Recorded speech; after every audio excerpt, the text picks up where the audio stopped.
خوشخبری سب کے لیے ہے۔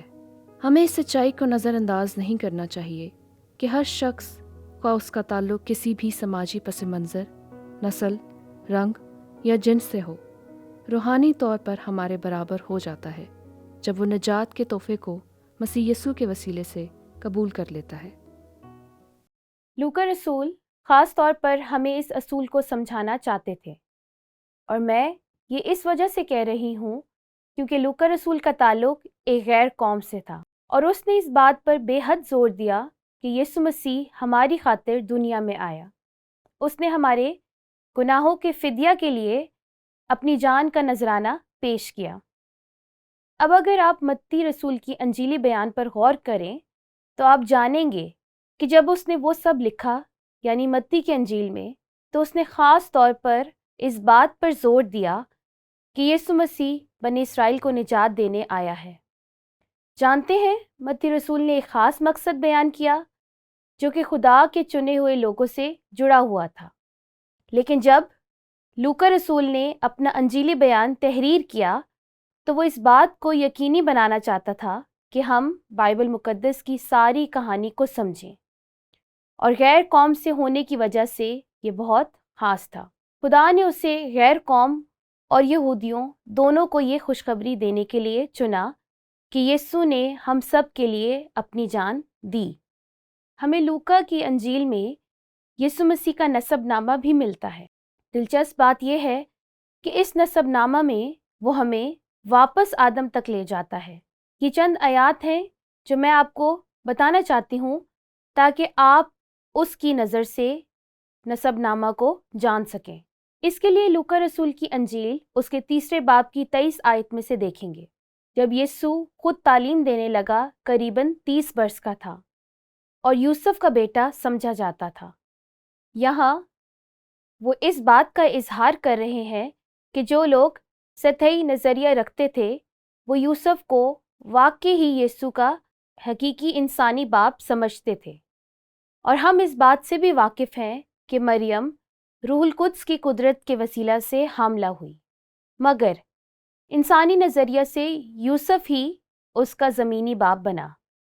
اسی لیے اس نسب نامہ میں یوسف کا نام بھی شامل ہے، اور اس کے علاوہ وہ اور بھی بہت سی ماضی کے لوگوں کا ذکر کرتا ہے، جیسے ابراہیم، اسحاق اور یعقوب کا بھی۔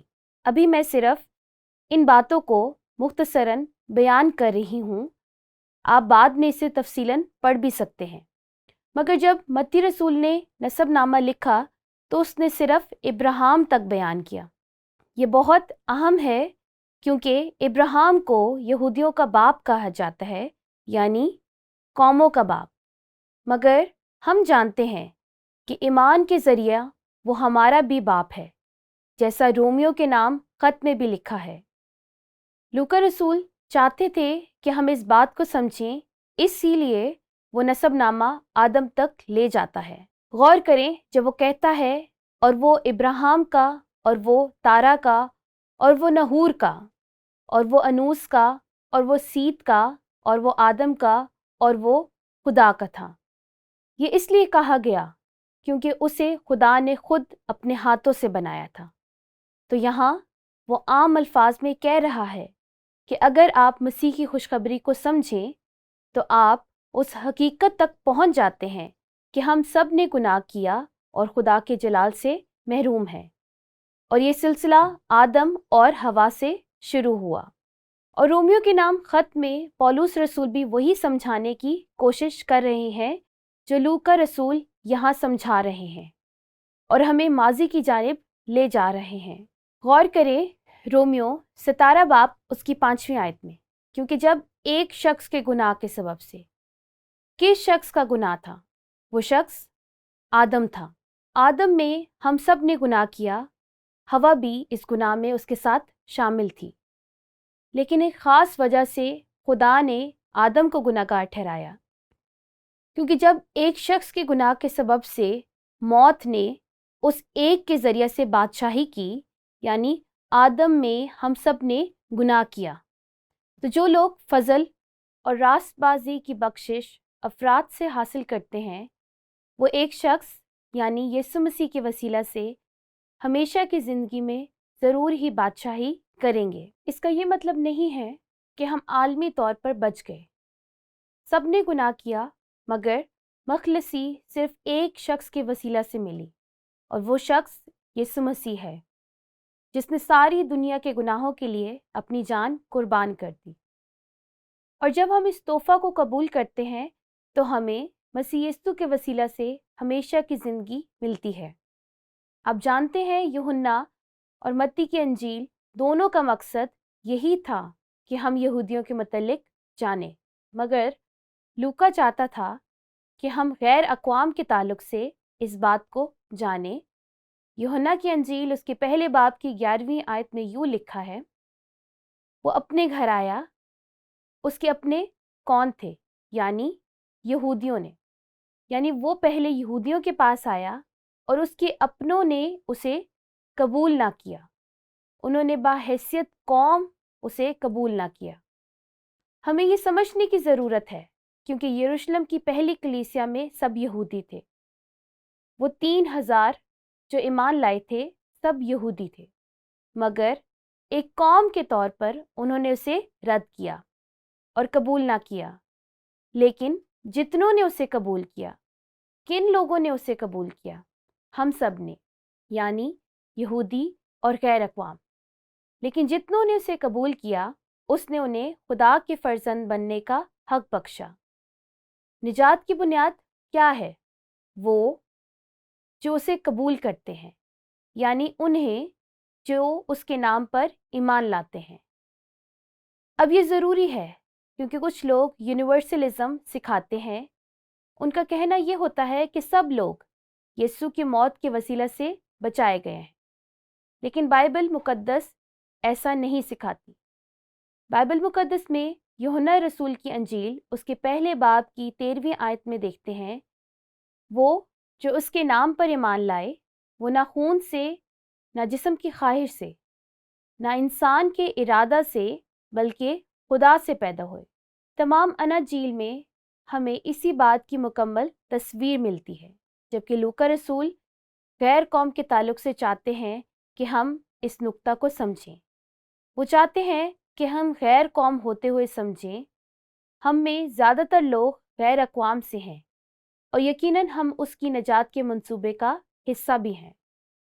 یہاں میں آپ سے ایک سوال پوچھنا چاہوں گی، اور یہ پولوس کی گلتیوں کی کلیسیا کے نام لکھے گئے خط پر مبنی ہے۔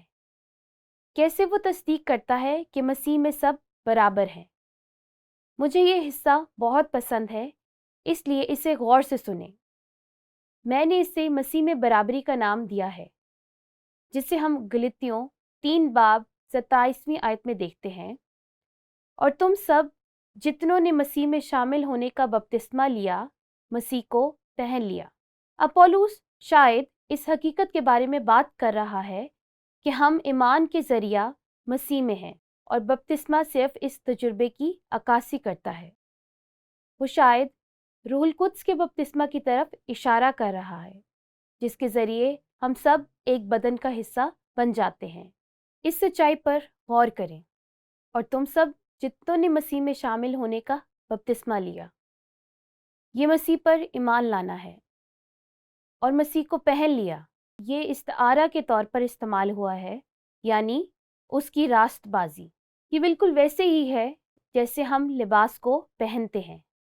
پھر 28ویں آیت میں یوں بیان کرتے ہیں کہ نہ کوئی یہودی رہا، نہ یونانی، نہ کوئی غلام، نہ آزاد، نہ کوئی مرد، نہ عورت، کیونکہ تم سب مسیح یسوع میں ایک ہو۔ اپولوس کسی جنس کو نہیں بھولا، اور نہ ہی وہ اس حقیقت کو بھول رہا ہے کہ لوگ مختلف پس منظر اور نسل سے ہوتے ہیں۔ وہ یہ کہنا چاہ رہا ہے کہ خدا ہمیں مسیح میں دیکھتا ہے، وہ ہمیں رنگ و نسل کے لحاظ سے نہیں دیکھتا۔ اس کی نگاہ میں ہم مسیح میں ایک ہیں۔ پولوس 29ویں آیت میں یوں لکھتا ہے، اور اگر تم مسیح کے ہو تو ابراہیم کی نسل اور وعدہ کے مطابق وارث ہو۔ دیکھیں، پولوس رسول ہمیں پھر سے ابراہیم کی جانب لے جاتا ہے، اس وعدے کی جانب جب خدا نے اسے چنا اور کہا، میں تجھے ایک ملک دوں گا اور تیری اولاد کو میں ایک بڑی قوم بناؤں گا، اور وہ یہودی تھے۔ وہ آخر میں پیدائش کی کتاب 12ویں باب کی 3 آیت میں کہتا ہے، زمین کے سب قبیلے تیرے وسیلہ سے برکت پائیں گے۔ وہ کون ہے؟ وہ ہم سب ہیں۔ اور ابراہیم کی نسل سے کون تھا؟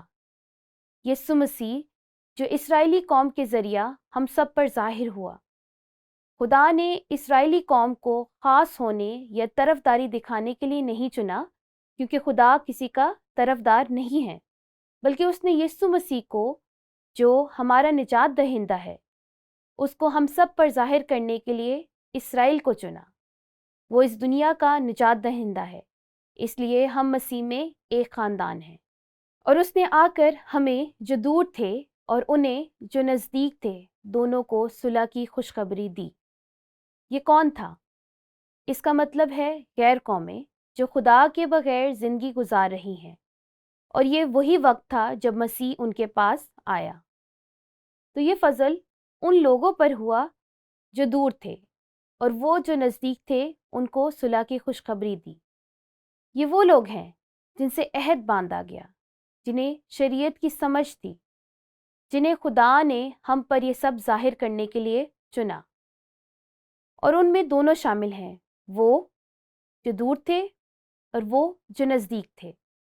پھر 18ویں آیت میں بیان کرتے ہیں، کیونکہ اسی کی وسیلہ سے ہم دونوں کی ایک ہی روح میں باپ کے پاس رسائی ہوتی ہے۔ اور کئی مرتبہ یہ سمجھانا ہمارے لیے مشکل ہوتا ہے۔ پطرس کو بھی ایسا سمجھنے میں مشکل پیش آئی۔ جانتے ہیں، یسوع مسیح نے اپنے شاگردوں سے کہا، میری اور بھی بھیڑیں ہیں جو اس بھیڑ خانہ کی نہیں۔ اس کا مطلب یہودی نہیں، اور بھیڑوں سے مراد غیر قومیں ہیں، یعنی ہم سب۔ مگر جب روح القدس نازل ہوا، کلیسیا بنی اور پطرس تعلیم دینے لگا، اس نے 5 سال تک صرف اسرائیل میں ہی تعلیم دی۔ مگر وہ اس بات کو نہیں سمجھتا تھا کہ غیر قوم کے لوگ بھی بچائے جا سکتے ہیں، اور خدا نے یہ اسے ایک ہی دن میں سمجھا دیا۔ جب وہ یافا میں کوٹھے پر دعا کر رہا تھا تو اس نے ایک رویا دیکھی۔ ناپاک جانور 3 مرتبہ نیچے آئے۔ اعمال 10 باب اس کی 14ویں آیت میں اس بارے میں لکھا ہے، آواز آئی، اے پطرس اٹھ، ذبح کر اور کھا۔ اس نے کہا، میں نے کبھی کوئی حرام یا ناپاک چیز نہیں کھائی۔ اور خدا نے کہا، پطرس، جن کو خدا نے پاک ٹھہرایا ہے تو انہیں حرام نہ کہہ۔ اور دروازے پر دستک ہوئی، اور کچھ لوگ آئے جنہیں کورنیلیس نے کیسریا سے بھیجا تھا۔ اور خدا نے پطرس کو بھیجا کہ کورنیلیس کو انجیل کی خوشخبری سنائے۔ اور خدا نے پطرس کو ایک عظیم پیغام دیا، اور وہ یہ تھا کہ غیر قوم کے لوگ بھی بچائے جا سکتے ہیں۔ اور اس تجربہ کے نتیجہ میں جو پطرس نے لکھا، وہ کس نے قلم بند کیا؟ بے شک لوکا رسول نے اعمال کی کتاب میں اس سارے واقعہ کو قلم بند کیا۔ اور مجھے یوں لگتا ہے لوکا کو یہ لکھنا بہت اچھا لگتا تھا، کیونکہ وہ خود بھی غیر قوم سے تھا۔ اب وہ کورنیلیس کے گھر میں ہے۔ جب اس نے انہیں ویسے ہی نجات پاتے دیکھا جیسے ان یہودیوں نے پائی جو انجیل پر ایمان لائے تھے، تو پطرس پھر اعمال 10 باب کی 34 آیت میں کہنے لگا، اب مجھے پورا یقین ہو گیا کہ خدا کسی کا طرفدار نہیں۔ ہمیں اس سے پطرس کے بارے میں کیا معلوم ہوتا ہے؟ یقیناً کلیسیا بننے کے 5 سال بعد تک وہ یہی سوچتا رہا کہ خدا اسرائیل کی طرفداری کرتا ہے اور غیر قوم کے لوگ نہیں بچ سکتے۔ دیکھیں، تعصب سے باہر رہنا بہت مشکل ہے۔ کئی مرتبہ یہ ہمارے اندر موجود ہوتا ہے اور یہ ہماری شخصیت کا حصہ بن جاتا ہے۔ پطرس کا بھی یہی مسئلہ تھا، جس کا خدا نے بخوبی علاج کیا۔ اس نے جانا کہ خدا کسی کا طرفدار نہیں ہے، بلکہ ہر قوم میں جو اس سے ڈرتا اور راست بازی کرتا ہے وہ اس کو پسند آتا ہے، اور اس کی مثال کورنیلیس ہے جو غیر قوم سے تھا، اور خدا نے اسے ایمان میں قائم کیا۔